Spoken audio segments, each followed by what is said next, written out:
Breaking news. Formula ఈ race కేసులో కీలక పరిణామం చోటు చేసుకుంది. ఈ కేసులో బీఆర్ఎస్ నేత కేటీఆర్ కు ఏసీబీ కోర్టు సమన్లు జారీ చేసింది. కేటీఆర్ తో పాటు అరవింద్ కుమార్, బిఎల్ఎన్ రెడ్డిలకు ఏసీబీ కోర్టు సమన్లు జారీ చేసింది. ఏసీబీ దాఖలు చేసిన ఛార్జ్ షీట్ ను పరిగణలోకి తీసుకున్న కోర్టు ఈ మేరకు చర్యలు తీసుకుంది. కోర్టు ఆదేశాల ప్రకారం సంబంధిత వ్యక్తులు జూలై 31న ఏసీబీ కోర్టులో హాజరు కావాలని స్పష్టం చేసింది. ఈ కేసులో తదుపరి విచారణపై రాజకీయ వర్గాల్లో ఆసక్తి నెలకొంది.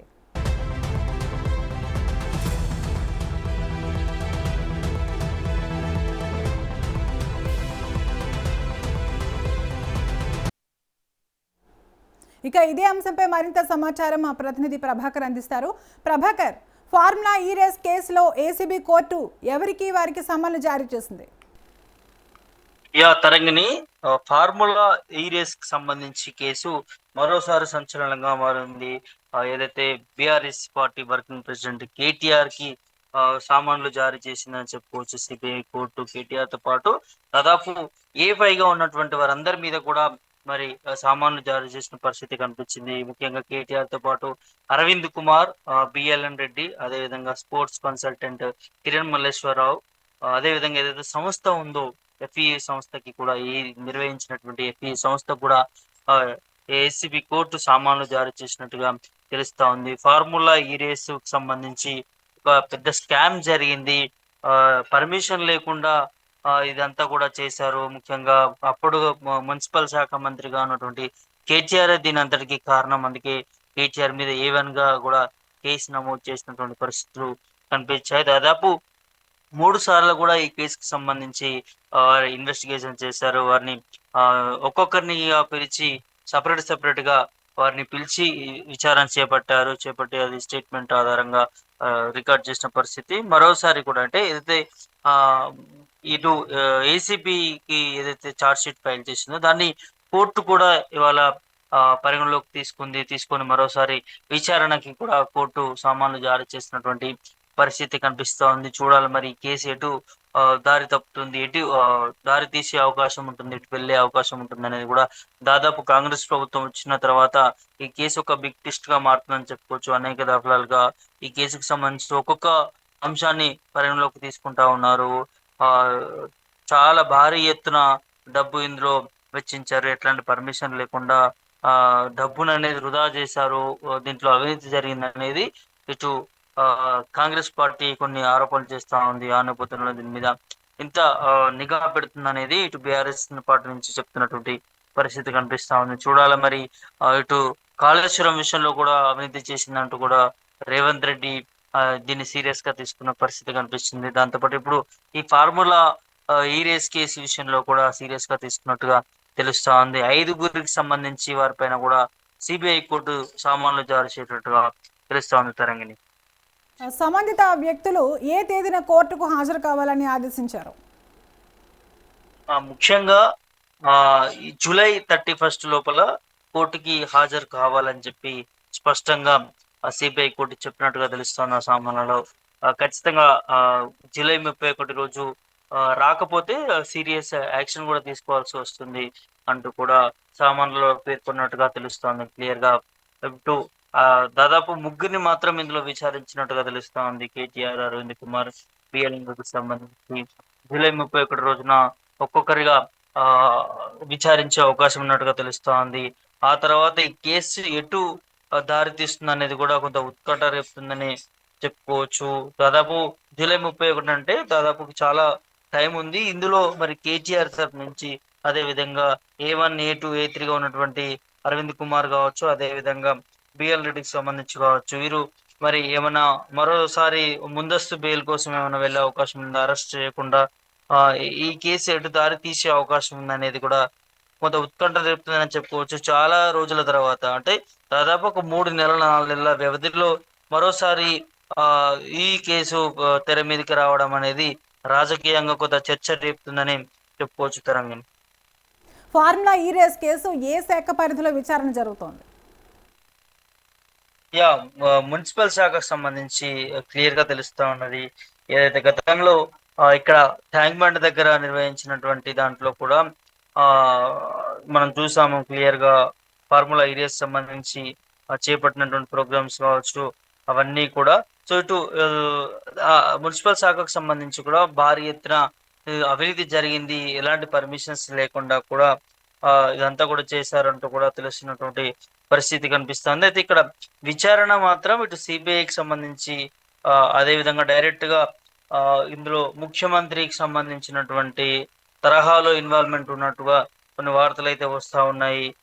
అదే విధంగా ఇటు గతంలో కమిషనర్ గా జిహెచ్ఎంసీ కమిషనర్ పనిచేసినటువంటి అరవింద్ కుమార్ కి సంబంధించి కూడా డీటెయిల్డ్ గా ఇందులో తనని కూడా ఇన్వాల్వ్ చేసినట్టుగా తెలుస్తా ఉంది. ఇక్కడ తన అప్రూవల్ లేకుండా తను కూడా ఇందులో ఇన్వాల్వ్ అయినట్టుగా తెలిసింది. ఆ నేపథ్యంలోనే సో వీరందరినీ కూడా విచారణ కోసం ఈ నెల జూలై 31 రోజున విచారిస్తున్నట్టుగా క్లియర్ గా తెలుస్తా ఉంది. ఇటు గతంలో కూడా ఏసీబీ అధికారులు దాదాపు 5 మందితో కూడా విచారణ చేసినటువంటి సందర్భం మనకు క్లియర్ గా కనిపించింది. ఇప్పుడు కోర్టుకు సంబంధించి ఇన్వాల్వ్మెంట్ అయింది కాబట్టి సిబిఐ కోర్టుకు సంబంధించి ఇంకా ఈ విచారణలో వేగవంతం పెంచే అవకాశం ఉన్నట్టుగా తెలుస్తా ఉంది.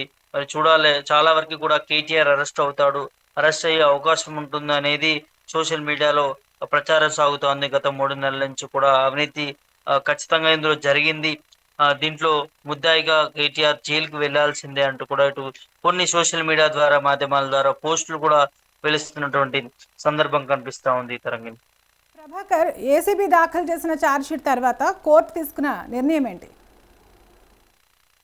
ఖచ్చితంగా ఒకవేళ ఇందులో కోర్టుకు సంబంధించి ఈ ఛార్జ్షీట్ ని సీరియస్ గా తీసుకుంది కాబట్టి పరిగణలోకి తీసుకున్నప్పటికీ వీరికి ఈ సెక్షన్లకు సంబంధించి పలు సెక్షన్లకు సంబంధించి ఏదైతే భారీ ఎత్తున డబ్బు 50 కోట్లకు పైగా అంటున్నారు.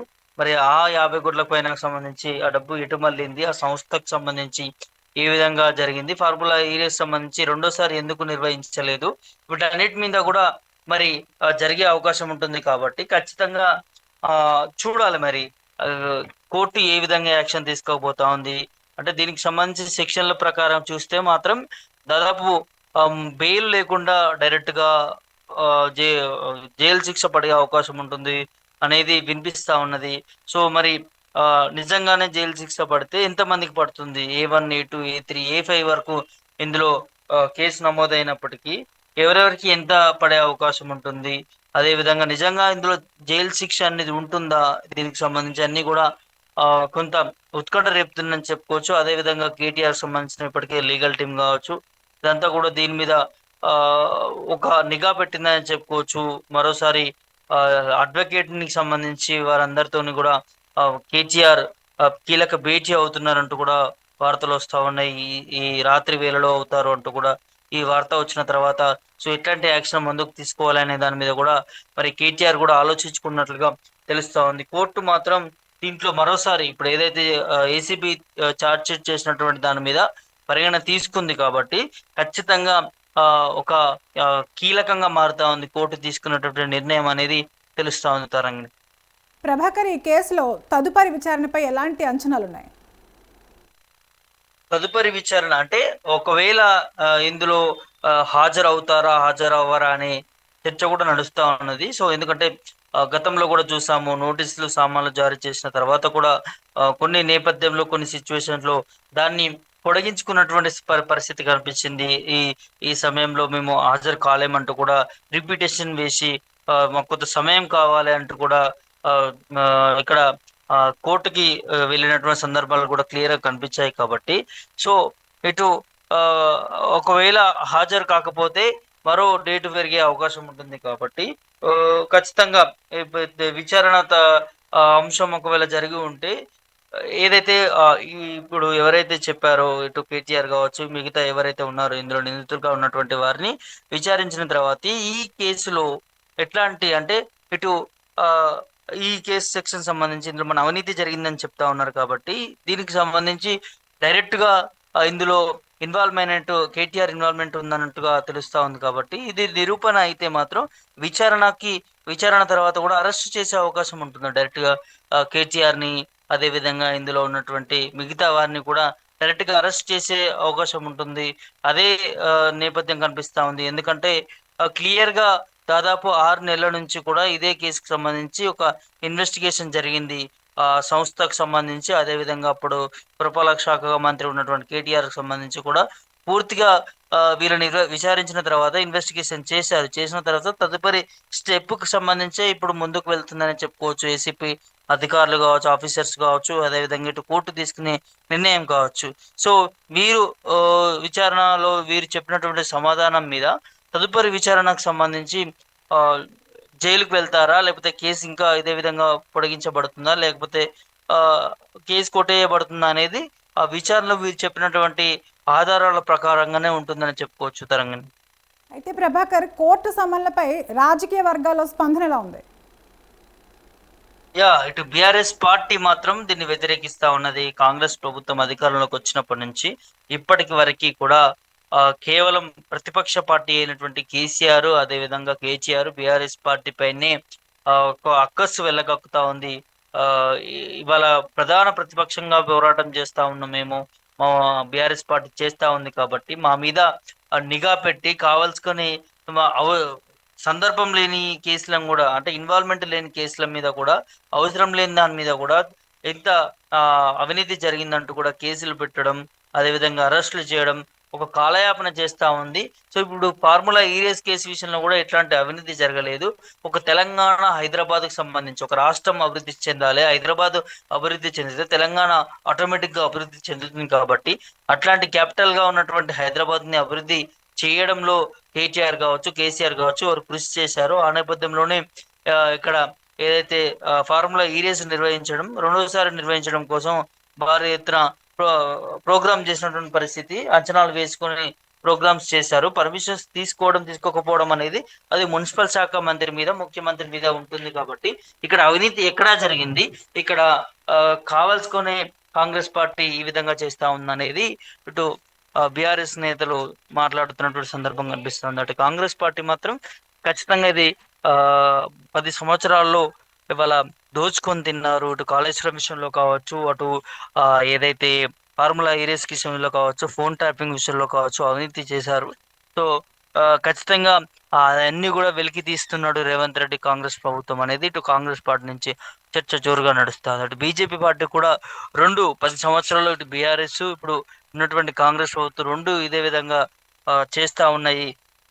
ఖచ్చితంగా ఈ 2 పార్టీలకు బుద్ధి చెప్పాలంటూ కూడా ఇట్లా ఎవరి వర్షన్‌లో వారు, ఏ పార్టీ వర్షన్‌లో ఆ పార్టీ మరి మాట్లాడుతున్నటువంటి సందర్భం కనిపిస్తా ఉంది. కానీ ఒకేసారి మరోసారి సీబీఐ కోర్టు సమన్లు జారీ చేయడంతోనే కొంత రాజకీయంగా మాత్రం ఉత్కంఠ రేపుతా ఉంది. మరోసారి కేటీఆర్‌కి సంబంధించి విచారణకు వెళ్ళినటువంటి నేపథ్యంలో ఏం జరగబోతా ఉంది? అరెస్ట్ అవుతాడా? ఏంటి? అరెస్ట్ అవుతే కేటీఆర్‌కి మైలేజ్ వస్తుందా? లేకపోతే ఇదే మరోసారి విచారణ చేపడుతున్నటువంటి నేపథ్యంలో కావాల్సుకొని కాలయాపన జరుగుతుందా? ఏదైనా ఇష్యూస్‌ని డైవర్ట్ చేయడానికి జరుగుతుందా? అనేది కూడా ఇటు వివిధ రాజకీయ నాయకుల నుంచి కూడా వినిపిస్తున్నటువంటి పరిస్థితి కనిపిస్తా ఉంది తరంగం. Right, thank you Prabhakar.